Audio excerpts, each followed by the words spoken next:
Welcome to another episode of Rising Tide Podcast. The purpose of Rising Tide is to educate, heal, and empower by bringing on the world's most brilliant minds and purest souls. I am humbled and honored to have another Rising Tide in the building today, Brother Royal Banks. He is the owner and operator of Assurance DNA.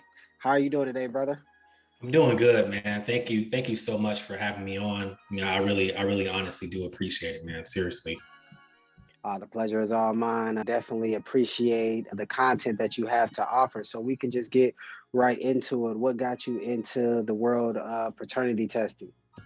Yeah, man. So yeah, long story short, my mom, she's owned her own paternity testing business for the past 20 years out in Georgia. And it was about last year, my wife and I, we were like trying to get into a different type of investment. So we had some money set aside to try to buy a mobile home out in Virginia. But people were trying to hit me over the head with their prices. They're like, oh, we're going to charge. We want $50,000 for a mobile home, in a park. And if you know anything about mobile homes, they're not worth that much. They're not. Yeah. So we had some money set aside, and it was just a pain to try to close a deal to buy a mobile home because I want that real estate money. You know what I'm saying? Yeah. So I thought about it, and I was like, you know what? I've helped my mom kind of build her DNA testing company and kind of bring it into the Google age, you know what I'm saying? And I was like, that's not that hard. She could do a DNA test, and in 15 minutes, she can gross $400 and net what, 280 something or something like that. So I'm like, man, I can do that. We can build this. So I just whiteboarded it with my wife. I brought it up to her. I showed her, hey, we can do this. We can make a DNA testing company. The startup cost is not insane. There's a need for it. It's an industry that's never going to go away. So why not start it? And that's what we did. And here we are, a year later. What are some of the main challenges that you run across when it comes to getting people to take paternity tests? Yeah, that's a great question. So for sure, it's an emotional situation. Sometimes I get calls, Saturday at 7 a.m. when you can tell that this couple probably just got done arguing or something like that, and they want a paternity test. So you're dealing with people's emotions. This is life-changing information when they get the results, whether it's positive or, a negative that they're not. So one of the biggest challenges is just dealing with people's emotions and learning to stay kind of neutral while also How listening to them. often do people come to you when it's not negative circumstances? I would say maybe like half the time. Like half the time it's just like, hey, I need this. Like, hey, this is what happened. I was out here in these streets, male or female. You know what I'm saying? It doesn't matter. Hey, this is what it is. I'm gonna own up to my stuff. I just need the answers. And the other time it's like, I think my wife's cheating on me, or I think my husband is out here in these streets doing all types of stuff or whatever. And it's in a very emotional thing, like I said, they probably just got done arguing the night before. You can hear it in their voice sometimes when they call me, they probably just got done crying. And you remain neutral, but understanding.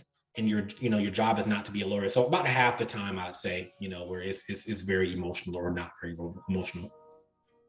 No, that's interesting. So, in your experience, has there been the case where when people are getting the paternity test, that it turns out that it is, what they expected versus it's, they're shocked by the results? Or Yeah, for sure. So for the most part, when I send them, and it's not, oh, by the way, so a lot of folks have the preconceived notion that in this business, you read people their results in person, or you read them over the phone or something like that, and they go crazy like on Maury and they run off stage. No, you send it to them in the mail, or you send it to them through secure email or something like that, and you don't really see their reaction, unless they call you afterwards or you speak to them afterwards, and But other than that, so there was one test I did where the lady was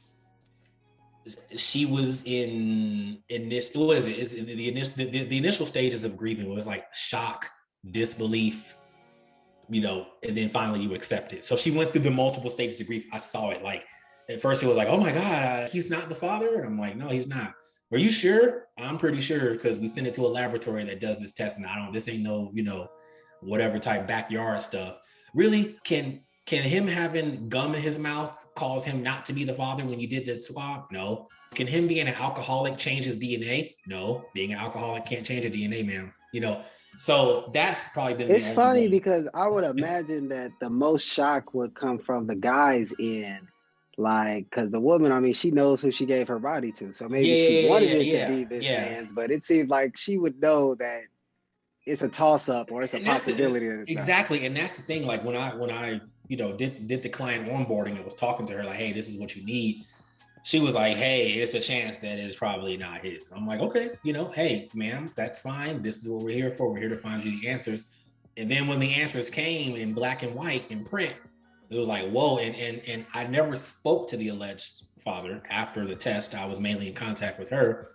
And she informed me like he went through a deep depression because that's real. This is life-changing information. It's nothing, like I said, Mari makes it look funny for extra dramatics. People bring themselves onto the show and embarrass themselves on national TV. But this is a serious business. It's life-changing information. So yeah, people can go into deep depressions, or they could be extremely happy because they got the confirmation they wanted and the confirmation they needed. No, facts. Because I feel like I was even talking to my girl who's pregnant, by the way, doing February. For sure, man. And Hey, we were saying, congratulations, man. Congratulations. appreciate it.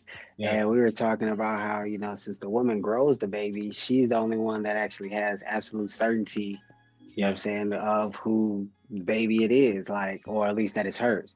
Like, and the guy, you know what I'm saying, like, I'm hoping that it's mine and I believe that it's mine. But hoping and believing ain't knowing. Like, she knows. So I just feel like that it's only right, and I don't think that it should be any shame for a man to just have the same certainty that they have, because they grow it, so it ain't no doubt that it's theirs. You know what I'm saying? And I feel like that if the roles were reversed, and you know what I'm saying, just what we know about women and how they want security, if they didn't have the absolute security because they grew the baby, and it could be a chance that it was another woman's or something like that, they would for sure wouldn't object to them getting DNA tests. So I don't think a man should get a DNA test should be a bad thing. Yeah, man, it's a touchy subject. My wife, she shared something on her social media the other day. It was like, some other woman said, just if he wants a DNA test, just let him get one. And women are commenting, no, I would be offended if he, brought up the idea of getting the DNA test. And my wife was like, well, hey, prior to us getting into this business, I would have had the same emotional reaction. Like, oh, what do you mean get a DNA test? What are you talking about? You don't trust me? But after being in this business, we get it. We get it. Like we get it. You know what I'm saying? Yeah, it's harsh and it's rough at times, and it's a very tough and delicate conversation to have. But I always say this: if you're a man, and even if you're a woman and you're pregnant, because you can get a paternity test when you're pregnant. If you're either or and you have any doubt, get a paternity test. Get it done. I didn't know that you can do it when you were pregnant. Is there like a certain period of time that it has to be going on? Or? Yeah, absolutely. So the minimum is called a non-invasive prenatal paternity test. That's what it's called. That's the main acceptable one. There's the invasive prenatal paternity test. I'll touch on that in a second, but the non-invasive is the woman has to be at least 7 weeks pregnant, and it's a blood draw from her arm and a mouth swab from the father. And there is no sticking any needles into the mom's stomach or anything of that nature. It's just a blood draw. You get your results in at least 7 days, 5 to 7 business days or so. And it tells you, hey, this guy, based on this test, is most likely the father who you tested. And you can get your answers before the child's even born. Does the accuracy vary between the invasive one and the non-invasive one? No, the accuracy does not vary. No, it's still the same variance of accuracy. So it's 99.99% accurate in the test. It'll tell you the accuracy is either 0 or 99.9%. There is no in between. So that's good. The second type of test is called the invasive prenatal paternity test. And there's 2 different ways they do it: amniocentesis or chorionic villus sampling. It's 2 different types of tests. One is where they insert a needle into the mom's stomach to collect the amniotic fluid from the amniotic sac. And the other is when they insert a catheter into the woman's cervix to collect placental samples. Both of those are invasive, meaning it can possibly hurt the baby or there's a very small chance, like a 0.1% chance or so of miscarriage. And that's the invasive test. And a lot of people, when they call in, they're like, hey, I saw there's this prenatal paternity test that I can get, and it's only $400 and I can get that. And I'm like, yeah, you can, but they're going to do those two things that I just mentioned, insert a needle or insert a catheter. And that's invasive and either hurt you or the baby or cause a miscarriage. The non-invasive is the safer option where it's just a blood draw from the mom's arm and a mouth swab for the father. So is that more expensive? It is more expensive. It's 3 times as expensive. Yeah, it is. But I bring that up to the clients or to the leads, and they say, well, I'd rather pay more to have more security for my baby, my unborn child. Okay. Exactly. So, what do they call those? Those inelastic products or something like that? They know people gonna pay for it, so they can charge or whatever. I don't have a term for it, or I don't know the term for it. I just know that people prefer safety, especially when it comes to the life of an unborn child. They prefer the safer option. So they would probably pay more for that security than pay less for an option where it could possibly hurt them or the baby. No, that's facts. And definitely the makers of it capitalize on it in economics. Yes, inelastic and elastic. So like insulin, for instance, like regardless, the need for insulin is so great that regardless of the price that they put on it, they'll pay. People they're gonna pay it, as opposed to an elastic product, which is I don't have to deal with you. I can just go somewhere else, or I'll just be without it type stuff. But if they know that you need it, then they can just take advantage of that price. This is why y'all need to listen to the McBride Institute podcast, because you learn stuff like this. I didn't know that. I knew the idea behind it, but I didn't know the terminology for it. So I learned something new. Thank you. Hey, we both learning something new, because I didn't know that you can get a DNA test during the pregnancy. I mean, I've heard of it, or maybe I've thought, but not knowing the specifics behind it, and then the invasive versus the non-invasive. Mm-hmm. Yeah, non-invasive. I couldn't figure out the term right now. Yeah. But yes, that's definitely interesting. So what are some things that, or I don't even know if you do this, but from your experience, what are some things that you would educate men on with feeling, I guess, getting prepared to have that conversation if they just want to get a paternity test, but just are scared to just have it, or just feel like it's going to cause havoc in the home, or just what are some ways that you would say explaining it is the best way or something, I guess? It takes a lot of emotional intelligence to have that conversation and some guts, like you said. Think of it this way. If you have any doubt, let's just say best case scenario, right? Baby isn't born yet, or you're very close to the baby being born. You have doubts, right? Something just doesn't feel right. Have that conversation. Let that individual, your woman know, or whomever that you made the child with know. It's a rough conversation, but you have to ask the question to yourself: would you rather have doubts, have the conversation, get the paternity test, and get the facts now? Or would you rather sign a birth certificate, which makes you legally the father?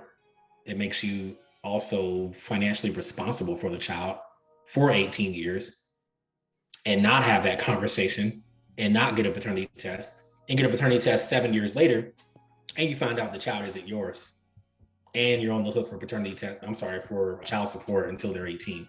So which one would you rather have? Yeah. So what about when they're in a situation, they're at the hospital, the baby is born and all that stuff like that, and then that's typically where they try to get people to sign the birth certificate, right? Yeah, that is correct. Yes, you're 100% correct. So what does the man do if that? The man can easily say, I do not want to sign the voluntary acknowledgement of paternity. I want to wait. It's an emotional period. The woman just had a child. It's extremely emotional, but keep a cool head. If you have doubts, you say they're going to offer you a sheet of paper. This is the voluntary acknowledgement of paternity. Once you sign that, you're legally the father, and you might want to either just wait and say, I want to get a paternity test. And by the way, we can come to the hospital and do a paternity test right there. Really? Yeah, we can do it. The baby can be a day old. Swab the cheeks of the baby. How long does it take to get the results? Once they're sent off to the lab, about 2 to 3 days. So lab receives them 2 days after the test. I've seen in most cases, 2 days after the lab receives it, you get your answer. So if you test on a Monday, you'll get your answers on a Thursday or Friday. And so when you said that once a man signs the birth certificate that he's automatically on the hook for 18 years, Yeah, pretty much. is that Yeah, like a legally binding contract or something? Or yes, it is. You have signed. You have acknowledged that you are legally the father, not biologically, but legally the father of the child. Therefore, you are financially responsible for that child until that child is an adult. If you can go to court and fight against it and try to get your name off that birth certificate, guess what you need to try to get your name off a birth certificate? A paternity test, a legal paternity test. You have to have that. So if you have any doubts, you might as well get one from the jump before you sign a voluntary acknowledgement of paternity. Yeah, because when I was on with the lead attorney, he was talking about attributorial negligence, which is basically that if you had signed a birth certificate and you had taken care of a kid for a period of time, and then you found Mm, out that the baby wasn't yours, and you like, yo, can I get all my money back? And you try to sue, and the nope. judge was like, you contributed it to your negligence because you could have got a Mm-hmm. DNA test from the jump because you didn't Mm-hmm. want to have that difficult conversation. Mm-hmm. That's on you. And that's the thing is, we just did a DNA test, by the way. We just did one like at 12 o'clock. All right. So we just did it. So I'm riding back with my wife, who is the co-owner of the company. And she was like, man, there is not much information out there about this stuff. And the hospitals and law and the laws don't really encourage the man to try to get a paternity test. So, generally when you're in the birthing area of the hospital, they hand you that voluntary acknowledgement of paternity, but they don't say, hey, do you want to get a paternity test? Do we advise you to get one if you have any? They don't say that. They just hand you this piece of paper, hey, let's sign this. And the guy might be feeling like, man, I don't know, but he might feel pressured, possibly. I'm not saying the hospital is pressuring him, but society in general may pressure him. Or, he just might feel, he sees little cute, adorable little baby right there. The mom is sleeping.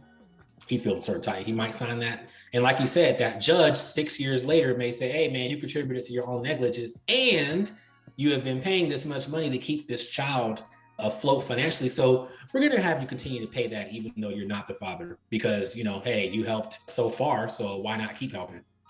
That's the pattern you established. That's the pattern you Sheesh, so establish. you got to keep it up. It's a cold game. It's a cold game. So, my job is not only to do the testing and to, do this business, but to also try to educate and inform, fathers out there and mothers too, because they sometimes know for the prenatal paternity testing. I also just want to give a disclaimer. I'm not an attorney. I am not the lead attorney, nor am I an attorney. So if you have a very specific situation, legally, please contact an attorney to figure out where you want to go from there. Okay. Not you So what? specifically, but No, your I audience. understand the audience. So what's the craziest situation that you have come across throughout this industry?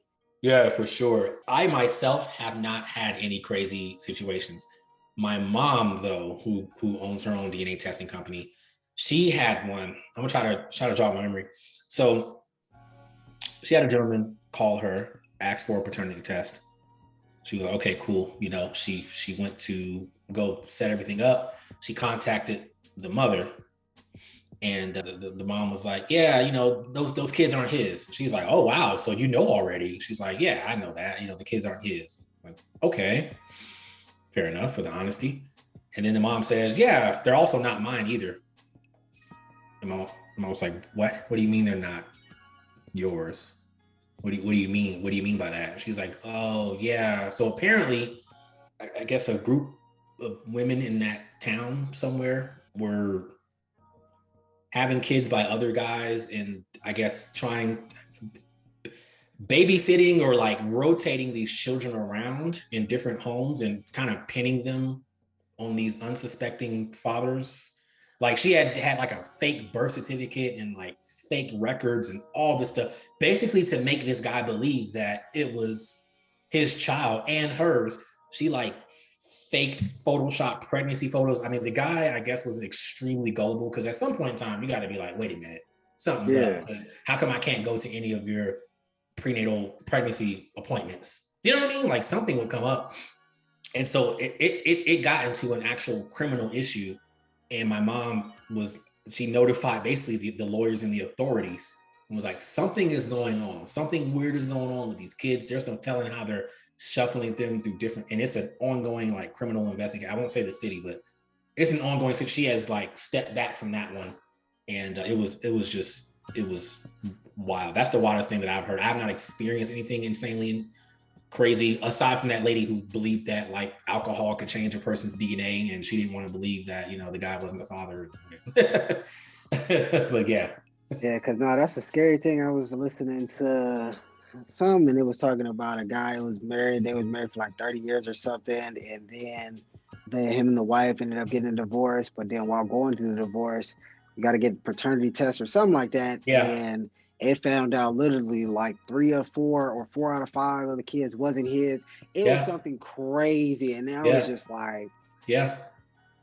And they'll, you know, and it's wild because, you know, the mother, and like I said, you know, when I say this stuff, I'm not trying to rag on mothers or anything like that, but right. sometimes the mother would know. She'll know. Like, yeah, you know, you weren't the father. I'm sorry, I didn't let you know. Like, wow, you let me go through all that and take care of these kids. And sometimes the men accept it after a while, and hey, I've taken care of you for 30 years, so you're my baby. You know what I mean? You're my child, but it's still the ultimate act of betrayal. You know, so yeah. No, I definitely. So let me ask you, in your experience, and I don't know if you would have access to this information, but since you're in the world of paternity tests, how many men would you say are probably raising children Not the that father. are not theirs Yeah. So there's a statistic. unknowingly? Yeah. So there's a statistic. This is closely aligned to your question. That was a study was done in, I think, in 2010 or so. DNA Diagnostic Center put this on their website, so you can look it up. And it's stated that 1 in 3 men who get a paternity test are not the father. 1 in 3 men who get a paternity, not 1 in 3 men in general, but who get a paternity test are not the father. Now, in my experience in running this business, actually, more often than not, the men are the father, actually. Like the ones that I test in my city, in my area, more often than not, it's about 70% of the time they actually are the father. Yeah. I've had like 30% where they weren't. And each time it was actually a mother who came to us to get the paternity test, and they were not the father. So there's that. Meaning So that other than she that, came thinking that it was the father and was like, oh, I'm about to prove that it is. each time they were like, Oh, that's that's why they wrong. wanted to get the paternity test, just to verify Yep. whose it was. Yep. The mothers came and was like, I don't know, man, and the fathers went along with it, like, yeah, okay, I'm fine with getting this paternity test, and they turned out not to be. But the other times it was the mothers come in or the guys calling in, and they turned out to actually be the father, and it turned out well. Yeah. So let me ask you, I had a conversation on my social media about this whole like deadbeat concept, you know what I'm saying? A generation before that had, I guess, some credence to it, you know what I'm saying? But nowadays, you know what I'm saying? Yes, there are certain deadbeats out there, but for the most part, the males that I see are excited to be fathers or Yeah. trying to be in kids' lives and trying to be present and all that. What's your thought on like this deadbeat notion? Because when I said that, it's like black women just couldn't believe the idea that a deadbeat just doesn't exist. Like they just like, Oh no, nah, for nah. sure. In my opinion, they definitely exist. No, not saying that they don't exist, but not Yeah. that they're not the norm anymore. Because back they used to be the Oh yeah, norm, yeah, and yeah, yeah, now yeah. it's not. Yeah. So what I see is the same as you, like the same thing I see in my circle. My male friends are actively in their children's lives because our fathers were not, and we don't want to repeat that. So I can't say as a whole for the whole all African Americans or Black folk in America that is like that. But like you said, in my circle, we're all either active fathers or striving to be active fathers when we do have children. And so that notion of being a deadbeat amongst my circle is dead. That's dead. And we will excommunicate any dude in our circle that is a deadbeat. We will not affiliate with you anymore. Because if you can't even take care of your kids, what are you even, why? Like, why would we Facts. affiliate with you whatsoever? So Facts. The yeah, interesting thing was like I even had a cousin. It's funny because she just blocked me. Like she blocked me on Facebook for literally having this conversation or saying this point.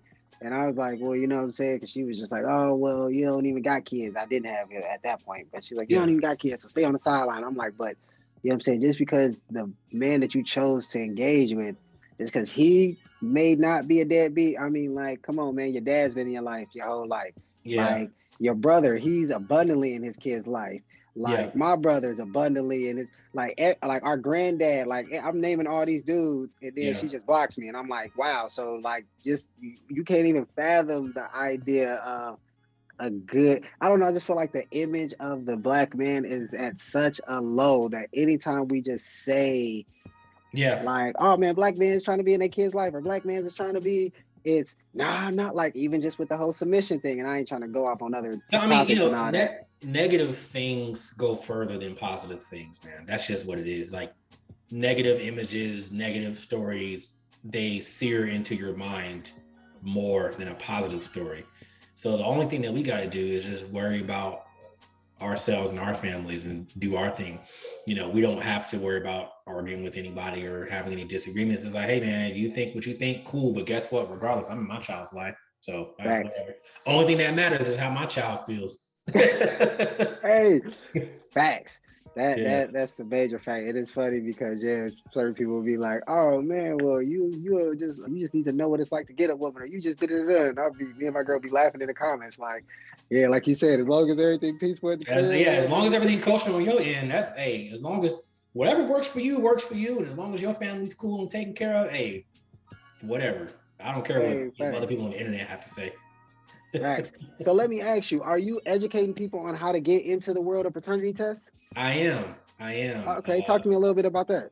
Yeah, for sure. So I have a course called Paternity University, and it shows you how to start your own DNA testing agency. 82 minutes worth of video content, more to come, by the way. Sales script, all that stuff. How to set up your business, how to speak to clients, how to price your services, how to do everything. And I have a Slack group where 20 something students at the moment right now, where they ask questions and I answer them, and we help each other out on how to set up your DNA testing business and go about doing your DNA test. So as of right now, I have students, 2 in Louisiana, 3 in Houston, Texas, 1 in New York, a couple in Florida, that are all setting up their own DNA testing companies and establishing that now side income, and then soon to be it can be full-time income, because you can make some pretty good money from this business. Are the barriers to entry different from state to state, or it's all the same? No, the only state that's a little weird is New York City, or like New York. It's not the barrier to entry to starting the business, but it's the barrier to get a paternity test in New York City, period, or New York.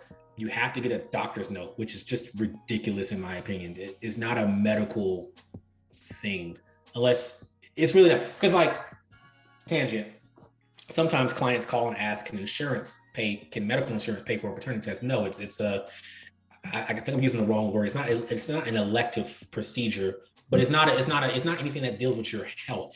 It's more so of a peace of mind and legal type of situation. So medical insurance has to pay for that. So why the state of New York makes you get a doggone doctor's note to get a paternity test, like even a regular, not even a prenatal test where they have to draw your blood, but like a regular paternity test, that's the only barrier. But other than that, setting up your business state to state, no, there is no barrier to entry. You can start your paternity testing business, like including incorporation, depending on where your state. If you want to do an LLC or a C, whatever you want to do, less than $500, less than $400 to start your DNA testing company.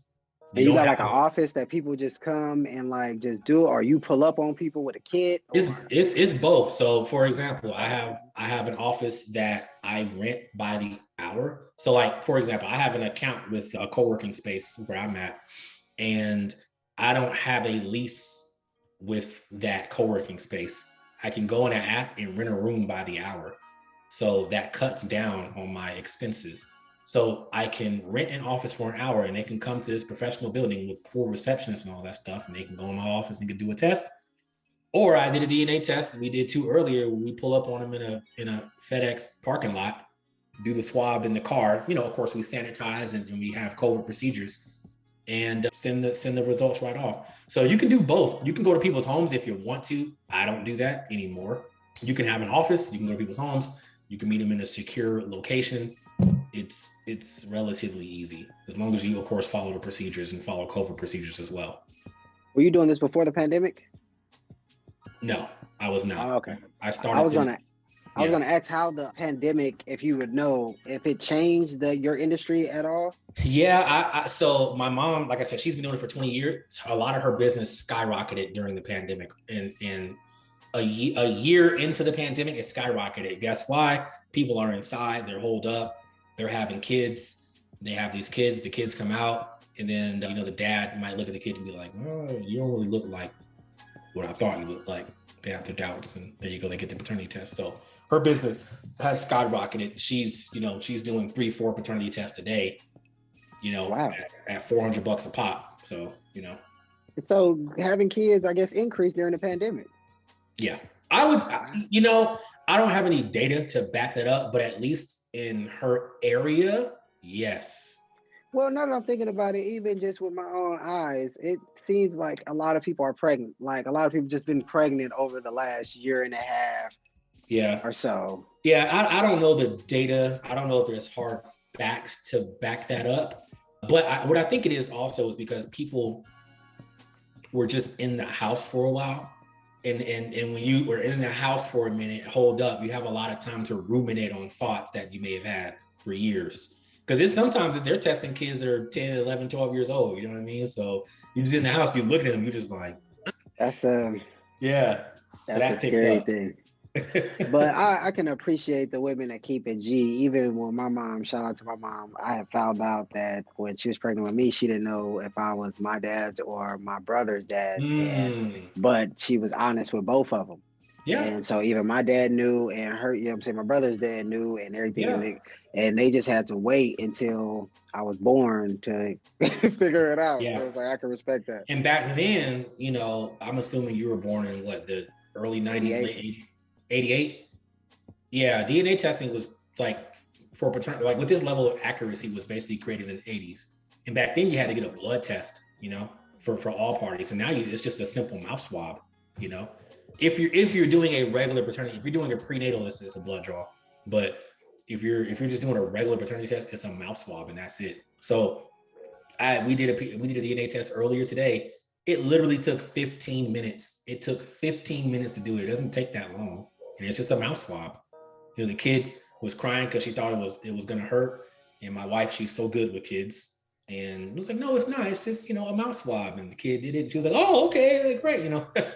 She didn't know. Obviously the kid didn't know what was going on, but it's a mouth swab. There's no blood involved unless you're getting a non-invasive prenatal paternity test.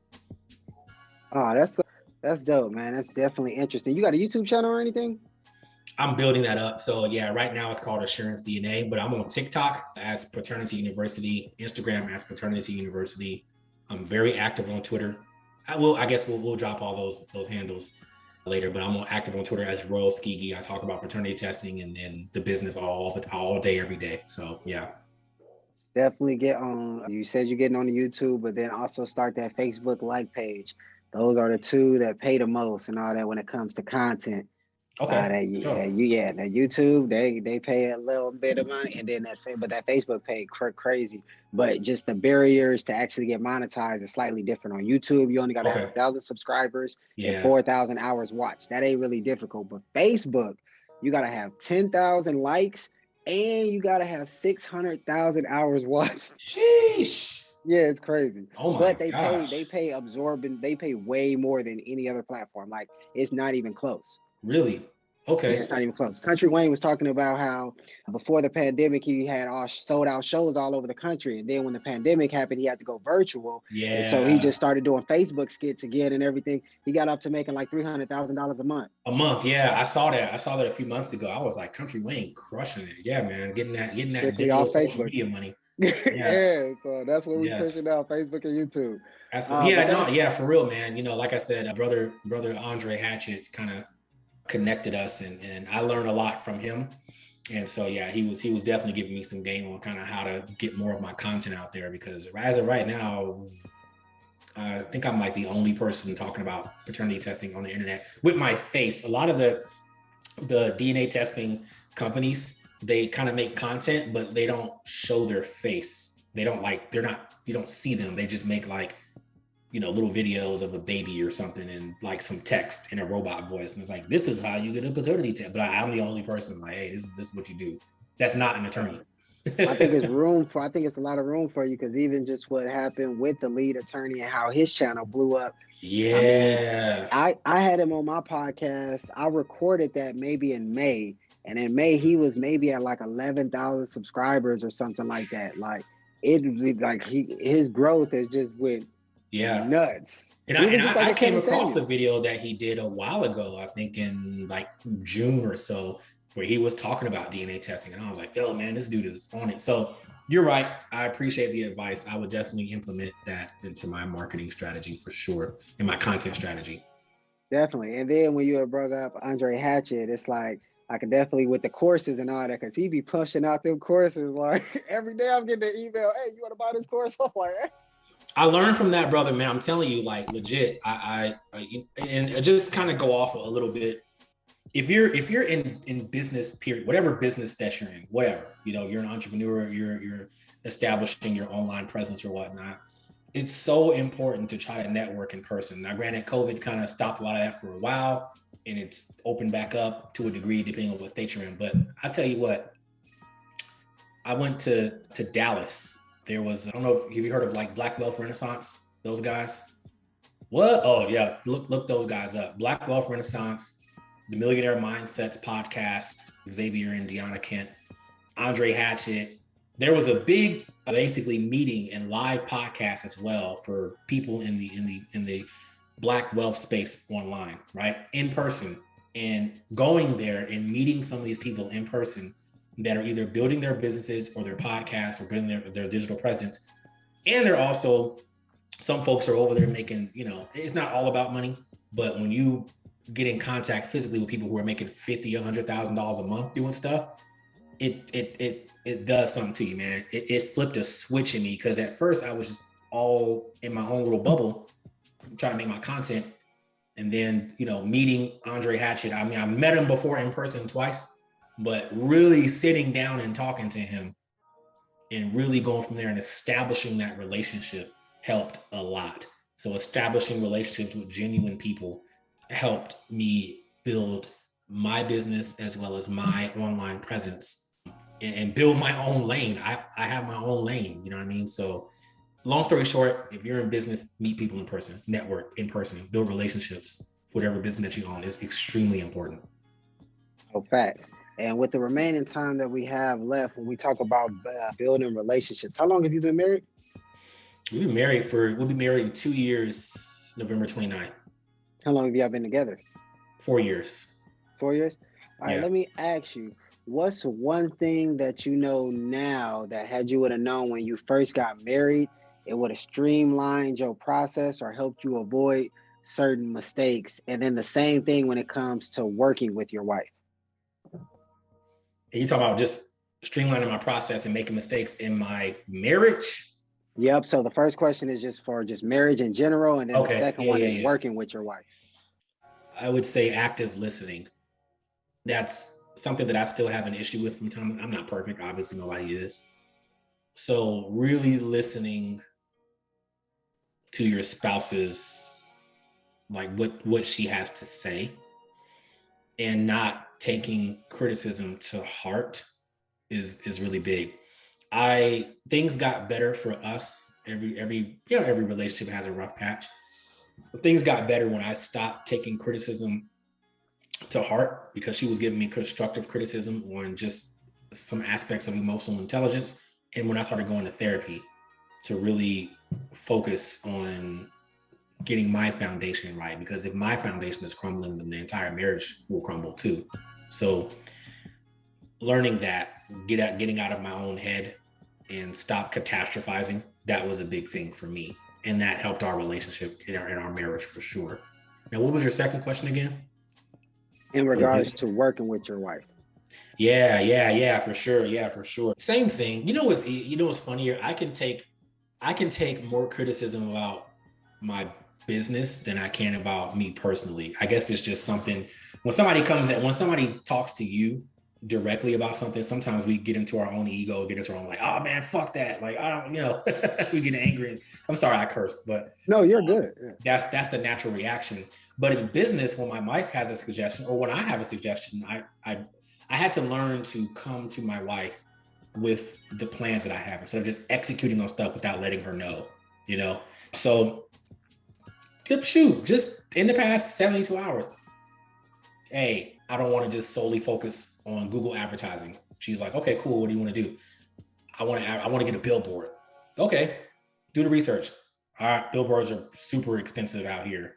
Let's try something else. Let's try bus stop bench ads. Bet, and instead of me just going off to get a billboard and putting it on my credit card, I brought it up to her first and we worked out a solution together of what works. Here's the price, here's the contract, let's work on this. My wife had some processes. She suggested some processes to make the testing process go a little bit easier today, and in invoicing and payments. That's a good suggestion. Absolutely. Let's work together on fixing that. And we did it. And it made everything easier on the next test that we did. So getting out of your own head, being able to take constructive criticism to your business processes or your imaging or your marketing or whatnot, listen to the other person. And then when you have an idea, bring it up to your spouse. Don't just execute without letting them know, because damn, like what if she had another idea or he had another idea that could have been a little bit better instead of your idea, or you could hash out some things that you may not have caught. I'm very good with long-term strategy stuff.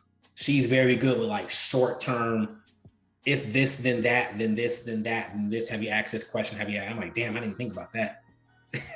So that's with our powers combined, you know what I mean? We're an unstoppable force. One or two powers activate. No, that's dope. Yeah. That's dope. So it's like, are you familiar with Miles Monroe? No. He was a black pastor that passed away, phenomenal guy. But in it is a YouTube video that's titled "Men Need Visions and Dreams." He was saying that visions are personal, but never private. And so that one's like when you said, I got to work on communicating instead of just going off and executing on things. And that was an aha moment for me when I was listening to him say that, because I'm the same way. And I'm always thought that, you know what I'm saying, like as the woman, as the helpmate, it's like you just kind of just keep on the need to know type thing. But what he was saying is that, the Bible says that people without a vision will perish. So your vision affects the people around you. So therefore it's personal to you, but it can't remain private. You have to communicate that to the people around you because it affects them.